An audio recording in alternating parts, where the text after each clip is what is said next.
Ek wil so graag glo dat ek sy kind is. Ek wil so graag sê ek's lief vir hom. Ek wil weet dat ek aan hom verbind is. Ek wil so graag reg wees as hy kom. Want ek word meer en meer en meer soos Jesus. Ek kom nader, nader aan sy troon. My hele lewe gee ek aan Jesus.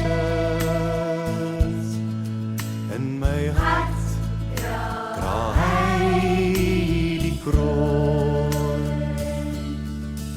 Ek wil so graag glo dat hy die een is.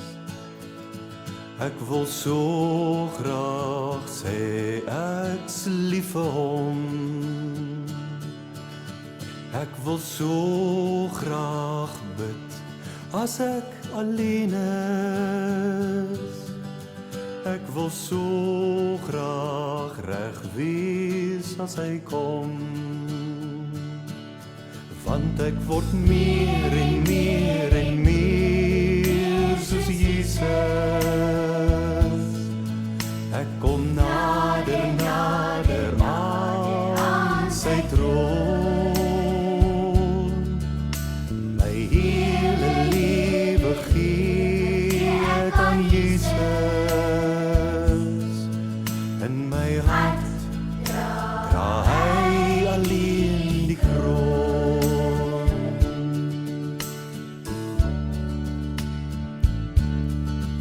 Ek wil glo dat Jesus altyd daar is.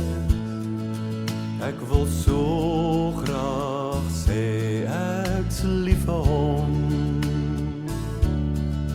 Ek wil glo dat die Bybel regtig waar is. Ek wil so graag reg wees as hy kom. Want ek word meer en meer en meer soos Jesus. Ek kom nader, nader aan sy troon. My hele lewe gee ek aan Jesus. In my hart dra hy alleen die kroon.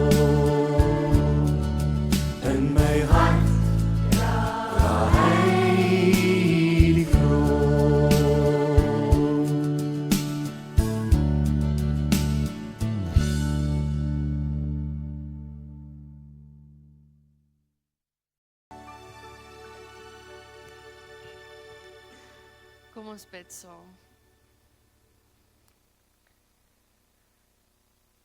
Here God almagtig. Here, dankie dat U ook die alwetende God is. Here, dat U die God is wat reg deur ons harte sien. Here, soos wat Dawid in die begin van Psalm 139 bid en sê, Here, U sien dwars deur my, U ken my.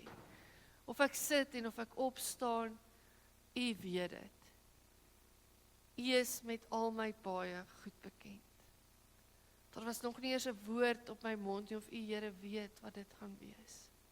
Here, U wat ons so goed ken, Here, U wat so dwars deur ons sien en in ons harte in kan kyk, Here, daar in daai donkerste hoekies in wat ons vir die wêreld en vir onsself wegsteek, Here, daar sien U. Here, daar waar op partykeer seer is en vrees en onsekerheid is, Here, daar ken U ons en sien U ons raak. En Here, daarom wil ons vandag, soos wat hierdie liedjie sê, met alles na U toe kom. Here, alles wil ons vir U kom gee. Here, ons wil nie een kamer van ons harte vir onsself hou nie. Ons wil soos 'n oë boek voor U kom staan en kom sê, Here, maar hier is ek, dis wie ek is. Here, dis wat binne my aangaan. Here, maar ons weet, U is die God wat ons kan kom aanraak. En U is die God wat ons kan kom nuut maak. En daarom nooi ons U Heilige Gees om in ons lewe nou aan die werk te wees. Deur U woord, Here, deur die prediking, deur die musiek, Here, deur die Heilige Gees wat in ons harte aan die werk is. Kom nooi ons U uit, Here, kom breek af wat afgebreek moet word, Here, en kom bou in ons lewe wat gebou moet word. Maar bo alles kom vra ons, Here Jesus Christus, laat U wil in hierdie paar oomblikke geskied. En ook in die res van ons lewens. Amen.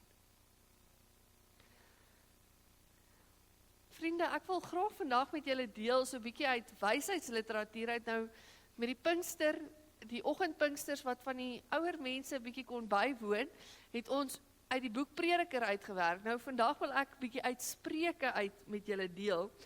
En is een van my gunsteling gedeeltes. Dis uit Spreuke 4 uit en ek wil graag vers 20 tot 27 met julle deel uit die 83 vertaling en dan ook uit die 2020 vertaling.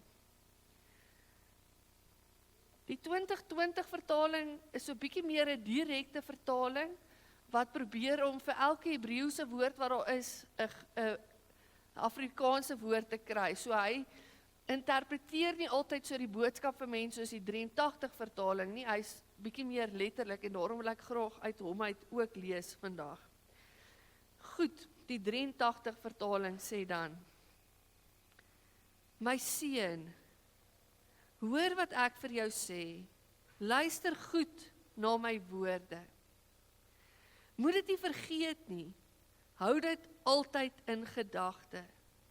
Want dit beteken lewe vir die wat daarna luister, 'n volle lewe vir hom wat dit besit. Wees veral versigtig met wat in jou hart omgaan, want dit bepaal jou hele lewe. Weerhou jou van leuns, moenie mense mislei nie. Hou jou oë op die pad vorentoe. Kyk reg voor jou uit. Baken jou koers af. Dan sal jy seker wees van elke tree. Moenie links of regs wegdraai nie. Weerhou jou van die verkeerde koers. En dan uit die 2020 vertaling. My seun, slaan ag op my uitsprake. Spits jou ore vir my woorde. Laat hulle nie aan jou oë ontglip nie. Bewaar hulle diep in jou hart. Want dit is die lewe vir hulle wat dit vind. Vir die hele liggaam bring dit genesing. Bewaak jou hart meer as enige iets wat bewaar word. Want daaruit ontspring die lewe. Bly weg van 'n mond wat valsheid verkondig en slinkse lippe, hou dit ver van jou. Jou oë moet vorentoe kyk, jou blik moet reg voor jou gerig wees. Hou die pad vir jou voet gelyk en al jou weë laat dit bestendig wees. Moenie regs of links afdraai nie. Hou jou voet weg van die kwaad. Ek lees dan vir ons net tot sover vanoggend. Dis eintlik net 'n paar eenvoudige versies, maar dit raak eintlik aan die hart van ons menswees. Nou, die wysheidsliteratuur gee nie regtig vir mens raad oor hoe om in die hemel te kom nie. Maar die wysheidsliteratuur gee vir mens raad oor hierdie lewe hier en nou. Dit kom gee vir ons raad oor hoe ons moet lewe. Nou, as ons nou gaan kyk na hoe hulle die wysheid verstaan het, dan is dit amper soos wat hulle het amper gedink dat God het 'n bepaalde ritme gestel in die lewe, en hoe beter ons by daai ritme inval, en hoe beter ons daai ritme verstaan, hoe beter gaan dit vir ons wees. Hoe meer gaan ons uit die lewe uit kan kry. hoe meer gaan ons lewe kan ervaar, soos wat God lewe bedoel het. Nou natuurlik beteken dit nie dat Salomo of van die ander spreukeskrywers, beteken dit nie dat hulle sê, maar as jy al hierdie goed reg doen, dan gaan daar niks teenspoed oor jou pad kom nie. Dit is nie wat hulle sê nie. Maar hulle sê, in hierdie lewe is daar 'n bepaalde ritme, en hoe beter jy hierdie bepaalde ritme verstaan, en hoe beter jy in voeling is met dit wat God wil hê, jy moet uit hierdie lewe uitkry, hoe makliker gaan jy die lewe vir jouself maak. Dit beteken nie moeilike goed gaan nie oor jou pad kom nie, maar wanneer die moeilike goed kom, gaan jy dit beter kan hanteer. Hy sê eintlik, dis die manier hoe jy moet lewe. Dit, as jy wil weet, wat is die beste manier om te lewe? Hier is dit. In hierdie gedeelte van vers 10 af tot vers 19, die gedeelte net voor die van vers 20 waar ons gelees het, sien ons dat wysheid word vergelyk met 'n pad waarop jy loop. Die goeie pad of die slegte pad. Die pad van die regverdige of die pad van die dwaase. Die pad van die lig of die pad van die donkerte. Maar dit word vir ons baie duidelik, jy kies op watse pad loop jy. En as jy op die pad van die lewe loop, dan gaan jy ook lewe ervaar. En die woordjie lewe kom so baie keer voor in hierdie van vers 10 af tot en met vers 27, dat dit beklemtoon word, dat dit sê, maar as jy regtig die regte manier van lewe wil vind en daarvolgens jou lewe wil inrig, dan moet jy die regte pad loop, dan moet jy volgens God se wysheid begin lewe. So dis nou net so klein stukkie agtergrond. So van vers 10 tot vers 19 hoor ons van die pad, en dan hierso in vers 23, hoor hierdie pragtige woorde, wees veral versigtig met wat in jou hart omgaan, want dit bepaal jou hele lewe. Hierdie vorm eintlik die kern. Hy praat eers oor die pad, die goeie pad, die slegte pad, dan sê hy oor die hart. Hierdie is die kern waar dit gaan. As jy op die regte pad wil wees, dan moet jy binnekant toe kyk. As jy wil seker maak, jy is besig om volgens God se wil te leef, dan moet jy introspeksie doen en jy moet na binne kyk en kyk wat hier in jou hart aangaan. En dan kom praat hy weer daarna, weer oor die pad. So julle sien, daar, hy word so omarm. Hierdie stukkie juweel word omarm deur die pad metafoor. Ek wil graag vandag ordentlik stil staan by die hart, so ek gaan hom net vir 'n oomblik vir ons op sy sit, en net weer oor vers 25 en 26 praat, wat weer oor die pad gaan, en dan gaan ek terugkom by die hart, wat eintlik vir ons die kern is van hierdie teksgedeelte. Vers 25 lees ons van die oë, en vers 26 lees ons van die voete. Nou as ek en jy loop, is dit nog ons belangrike twee elemente in ons liggaam, is ons oë en ons voete. Al twee is nog ons het 'n belangrike rol om te speel. Nou eerste kom sê hy, jy moet jou oë op die pad voor jou hou. As jy nou dink aan die 2020 vertaling, wat dit bietjie letterlik stel, hy sê, hou jou oë op die pad. In die 83 sê dit so mooi, baken jou koers af. Maar dit kom sê vir ons, ek en jy moet weet waartoe ons op pad is. Ons moet weet waarmee ons besig is. Ons moet ons oë daarop rig. Ons moet nie so, ons gedagtes moet nie so vinnig afgelei word. As jy dink aan oë wat so daar is en dan dink jy aan gedagtes, nee, wat afgelei word. Ons gedagtes moet nie so vinnig afgelei word van dit waarmee ons besig is nie. Ons moet ons oë op die pad hou wat die Here vir ons daar stel. Ons moet seker maak ons weet wat die Here van ons verwag. Ons moet seker maak ons weet waar is dit wat hy wil hê ons moet loop. En dan vers 26 wat hy sê, maar jou voete moet nou daarby inpas. Jou voete moet op hierdie pad bly wat jou oë dop hou. Jy hou jou oë op hierdie pad, maar dan moet jy jou voete daar laat loop. So dit gaan oor ons ingesteldheid. Ons ingesteldheid wat sê, my en jou oë is gefestig op God se pad, maar nou is ingesteldheid nie genoeg nie. Daar het ons laas kwartaal gepraat. Iewers moet ons dade by ons ingesteldheid pas. By ons hart, by dit wat ons wil doen, ons dade moet nou daarby inpas. En dis daai voete wat nou daar moet loop op die pad wat jy raak sien. Ons voete moet amper daai gelykpad soek. Ons voete moet kyk waar is die regte pad en daarop loop. Ons dade moet by ons ingesteldheid pas. Maar dan kom sê die Spreuke-skrywer eintlik vir ons moet by die regte plek begin. As jy op die regte plek, op die regte pad wil bly, dan moet jy by jou hart begin. Want jou hart bepaal jou hele lewe. Die woordjie wat hier gebruik word eintlik 2 keer herhaal in daai een versie. Hy sê jy moet jou hart half in bewaring hou, soos amper in 'n tronk, of waar iemand dit die hele tyd dop hou. As jy dink aan 'n tronk, dan dink ons nou aan tralies en dit voel half ingedruk en ingeperk, maar dis nie die idee nie. Die idee is eintlik iemand wat die hele tyd iets dop hou. En aan die ander kant kan jy dit sien as iets wat bewaar word.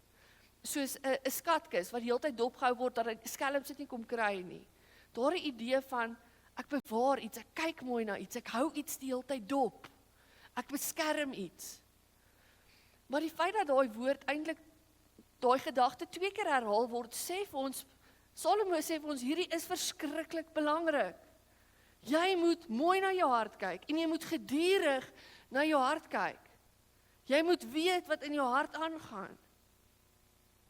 En ongelukkig is dit iets waarmee ons in vandag se tyd verskriklik sukkel. Nou moet ons vir mekaar sê, as ons praat van ons hart, praat ons nie van die orgaan wat hier binne ons sit, en wat party mense pas aangeheer voor kry, en wat ons kan sê, hierdie hart is in 'n goeie kondisie of 'n slegte kondisie. Ons praat nie van die orgaan nie, nê. Ons praat ook nie van daai emoji wat ons op WhatsApp gebruik, die hartjie wat daai spesifieke vorm het nie. Die gedagte van die hart, wat eintlik al van die Ou Testament afkom, is baie dieselfde as wanneer hulle praat van hulle ingewande. Hierdie orgaan wat hulle binnekant is, die nier of die lewer. Dit gaan nie eintlik oor dit self nie, dis net 'n simbool van iets anders. Nou die ingewande, as hulle gepraat het van my niere of my ingewande, het hulle gepraat uitsluitlik van hulle emosies.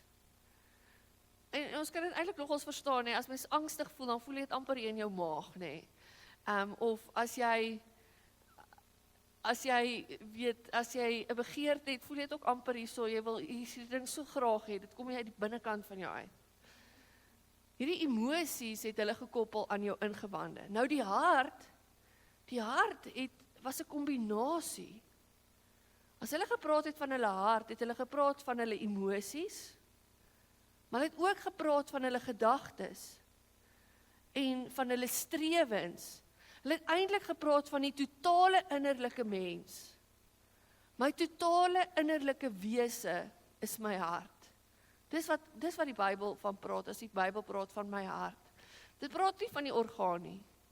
Want iemand kan dalk 'n slegte hart hê, maar die orgaan kan ook nie goed wees nie, maar hulle harte, as ons praat van hulle menswees, hulle innerlike menswees, is wonderlik.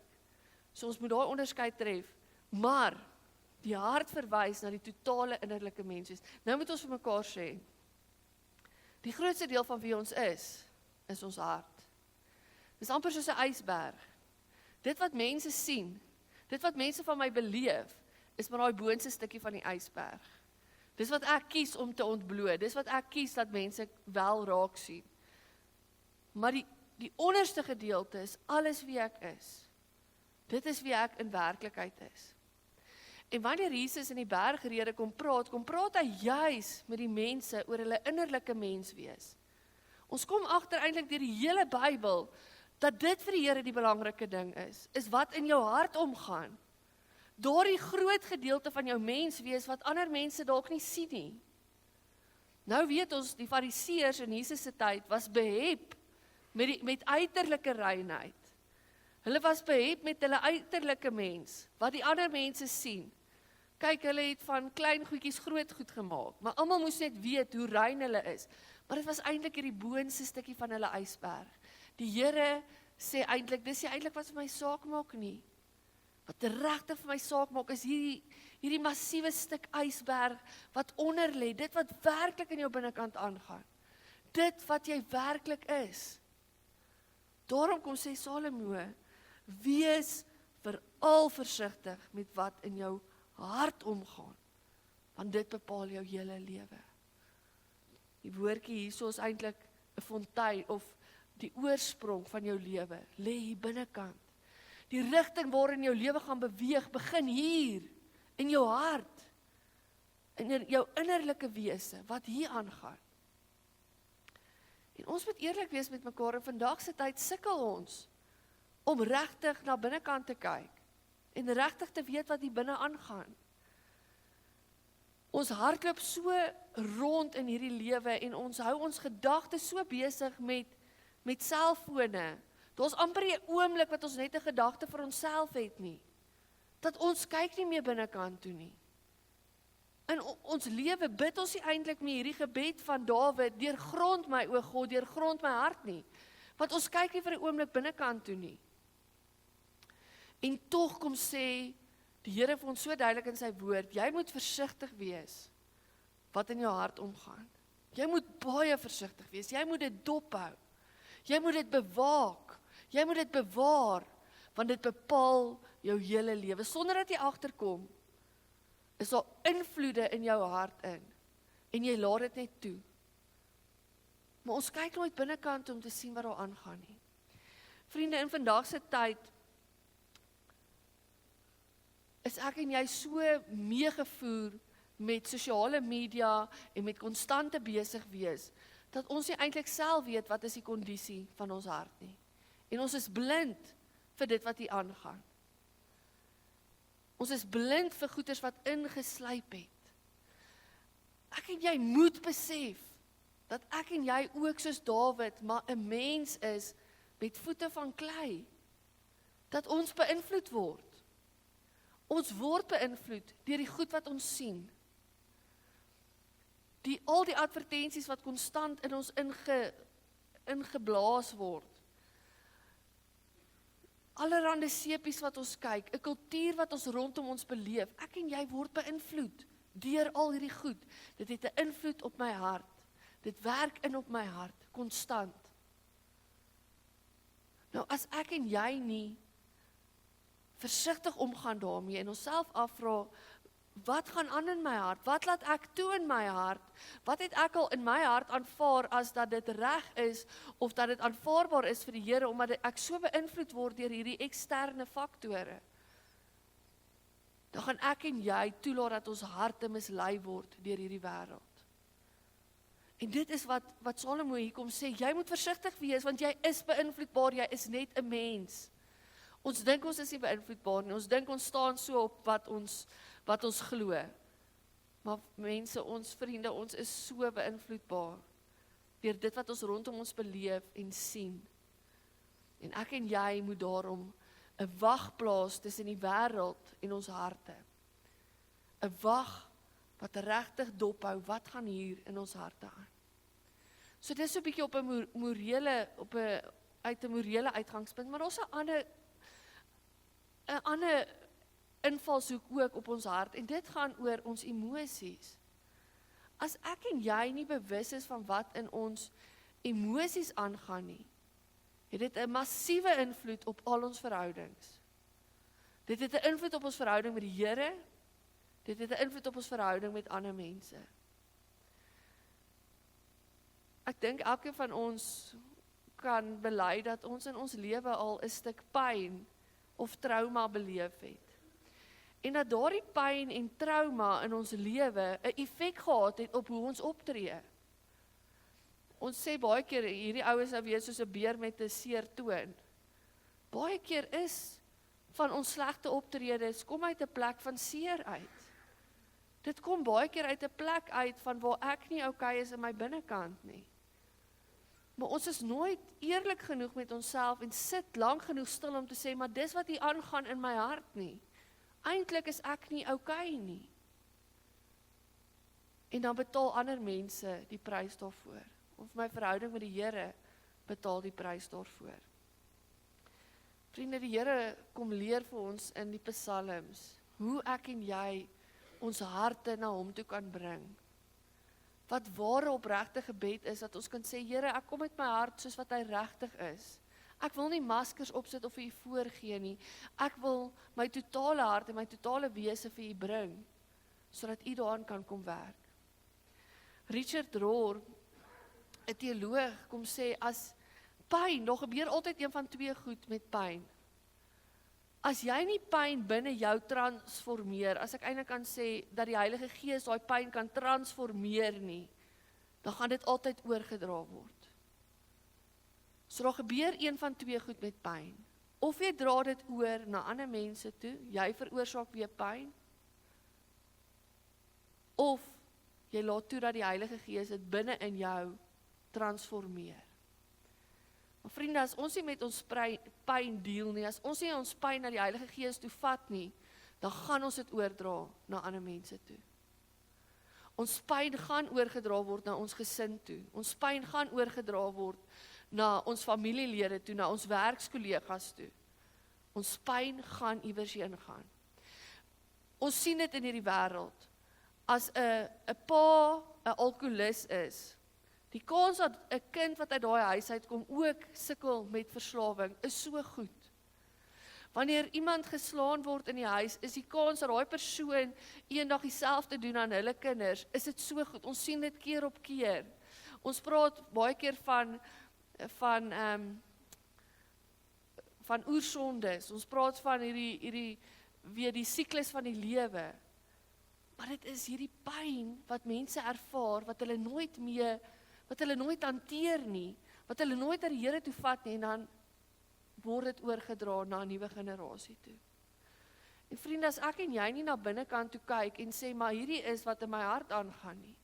En hierdie massiewe ysberg onder die water wat niemand sien nie, is hier 'n massiewe kraak besig om te vorm, maar ek werk nie met daai kraak en ek hanteer nie daai kraak nie, dan gaan dit uitkom in my verhoudinge en in my lewe.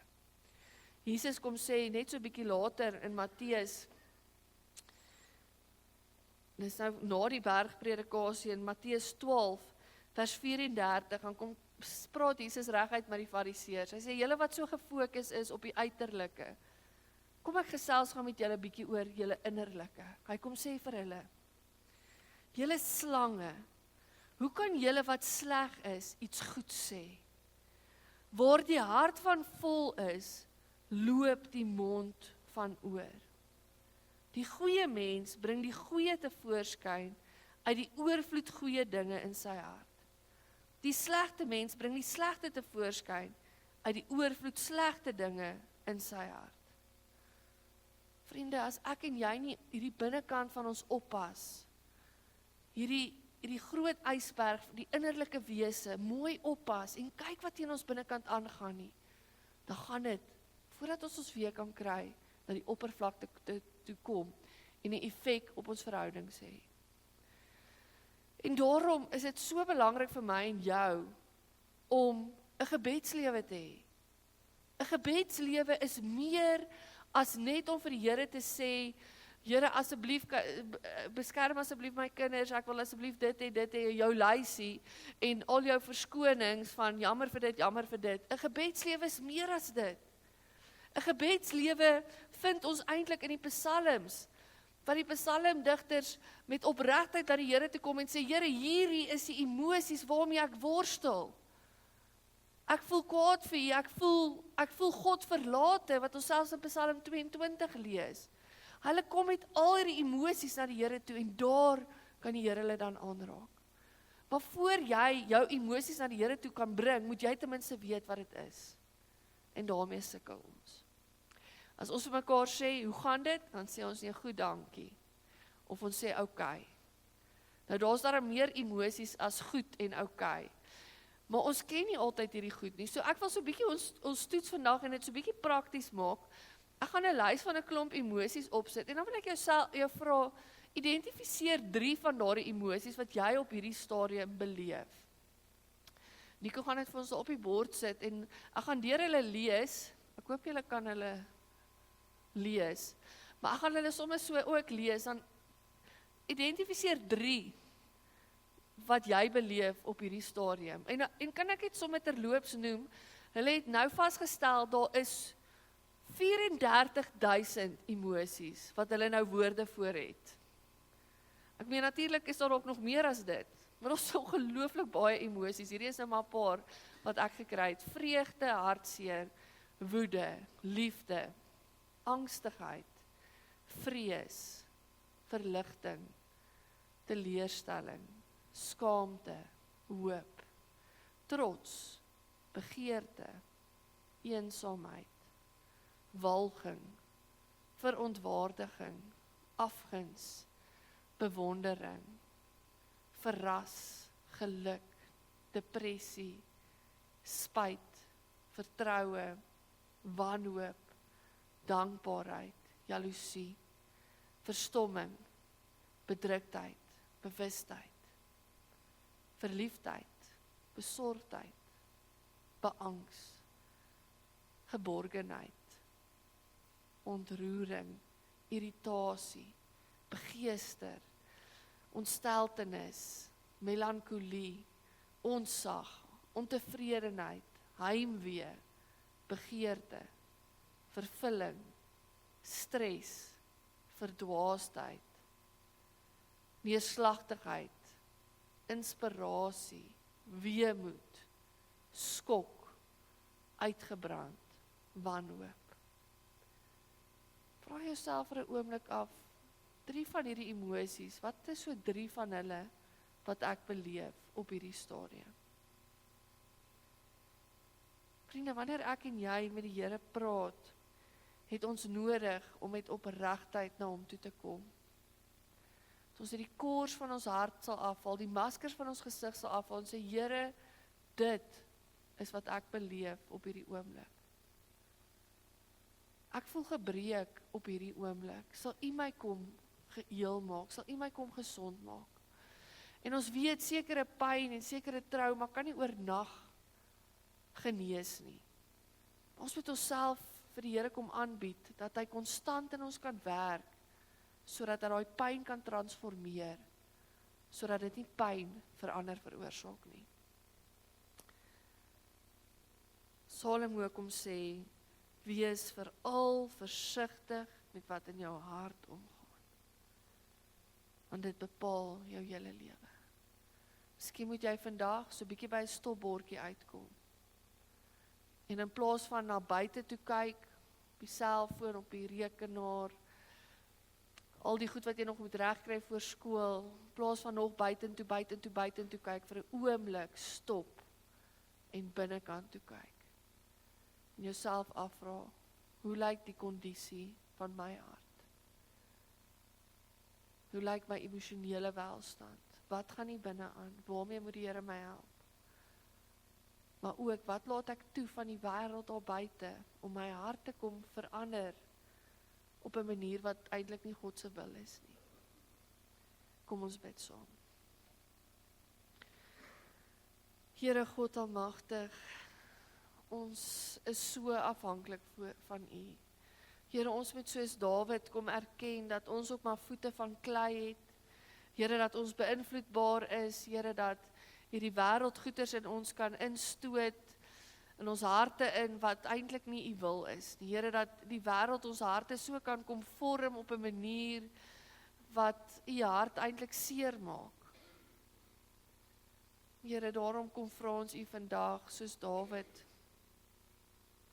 deurgrond my, o God, deurgrond my hart.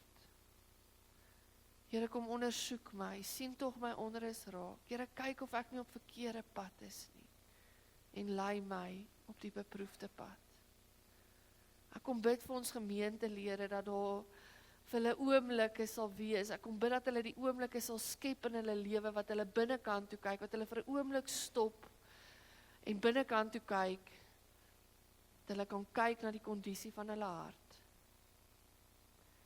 Here, dat hulle sal raak sien, waar hulle hart afgedraai het van U pad. Here, maar ook daar waar hulle hart seer het, en waar hulle hart groot emosies beleef, wat hulle nodig het om te verwerk saam met U. O Heilige Gees, ons trooster, mag hulle U genesende hand ervaar, wanneer hulle U toelaat om in hulle hart se emosies te kom werk. Ons kom bid dit in Jesus se naam alleen.